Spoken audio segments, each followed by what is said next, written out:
Can you tell us about your parents and any sisters or brothers? Well, my father worked for a bank. My mother was a homemaker. My sister, when she was 21, decided, well, the war had started, and she decided she was going to go and enlist because there wasn't a son in the family. And my parents said, okay, because she'd always been kind of frail in health, and they didn't think that they would take her.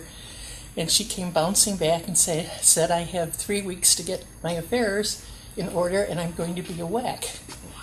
And that was not received very well by my parents. They didn't think that was so good.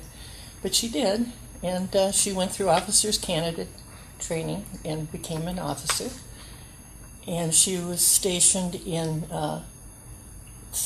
Camp Tyson, Paris, Tennessee. And that was a unit where they had blimps that were sent out to protect the White House and the Capitol if they had an air raid. What were you like as a teenager? Well, let's say I went to 3 different high schools.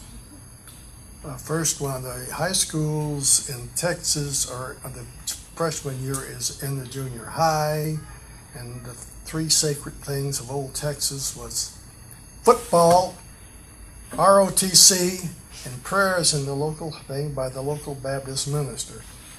Then I decided I wanted to learn things. I took a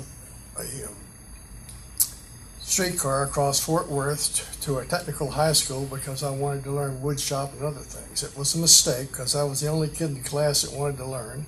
I had a fight. I beat the guy.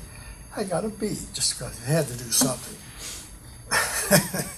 And then I came up to Maine, where you people are much more civilized. Can you tell us about the atmosphere at high school when the war started? Well, I have to say it really, except for the senior boys leaving to enlist and the sale of war stamps and things like that, it really didn't affect us that much. I'm ashamed to say that, but it was true. It was only after they started having movies with depicting battles that you became aware of what was happening.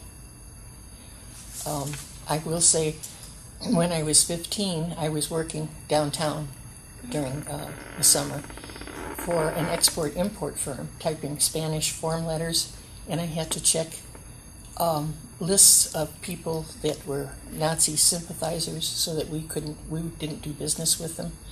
And I was there when D-Day happened, and they closed the office, and we all went down Madison. Everybody was shouting and hugging, and we went to the Palmer House Empire Room. Of course, they could have drinks, but I couldn't. I was only 15.